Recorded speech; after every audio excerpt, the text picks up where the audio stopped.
Assalamualaikum warahmatullahi wabarakatuh. Perkenalkan, nama saya Puja Lestari.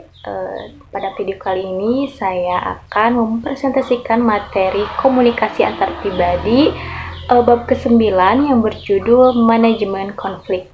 Setiap hubungan antar pribadi itu mengandung unsur-unsur konflik ya, yang dapat memicu pertentangan ya, baik pendapat atau perbedaan kepentingan.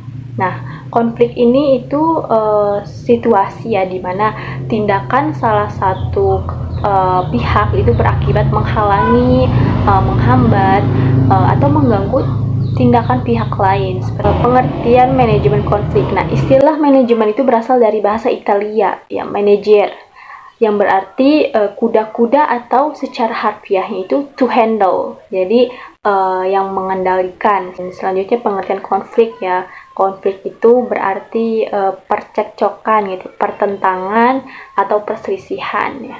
Jadi konflik itu adanya pertentangan ya, atau perselisihan pendapat antara orang-orang atau kelompok-kelompok. Jadi dapat disimpulkan ya dari pengertian tadi itu bahwa manajemen konflik itu adalah cara yang digunakan individu untuk menghadapi pertentangan atau perselisihan antara dirinya dengan orang lain yang terjadi di dalam kehidupan. Di sini ada aspek-aspek dalam manajemen konflik. Jadi secara garis besarnya itu ada dua manajemen konflik ya. Yang pertama itu ada manajemen konflik destruktif, yang meliputi konflik menyerang ya dan lepas kontrol gitu.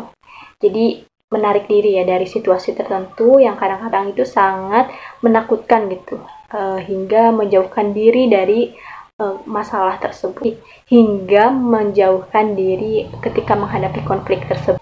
Nah, dan yang kedua itu ada manajemen konflik konstruktif, yaitu positive problem solving ya, yang terdiri dari kompromi dan negosiasi. Nah, kompromi itu kan suatu bentuk akomodasi di mana pihak-pihak yang terlibat itu mengurangi tuntutannya agar tercapai suatu penyelesaiannya tersebut.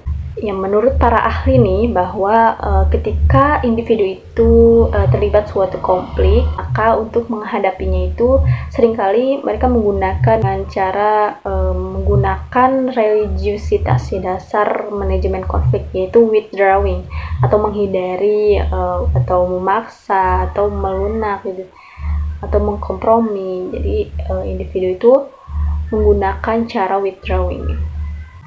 Ya, jadi dalam konflik destruktif ini bisa menimbulkan kerugian gitu bagi individu atau individu-individu yang terlibat di dalamnya gitu.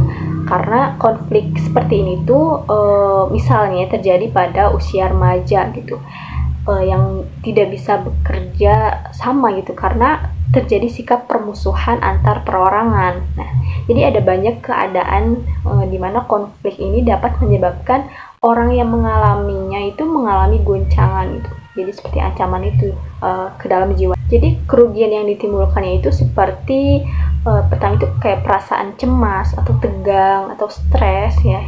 Jadi tidak ya, seperti mencekam gitu.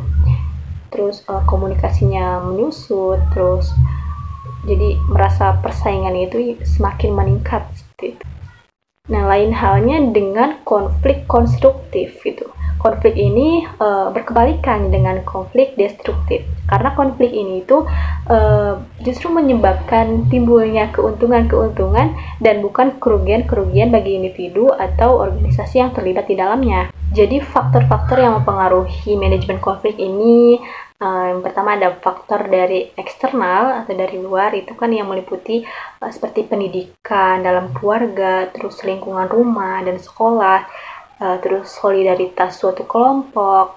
Nah, sedangkan faktor internalnya itu meliputi ketidakmampuan adaptasi seorang yang menimbulkan tekanan. Jadi sehingga seorang itu mudah frustasi, itu konflik lahir batin.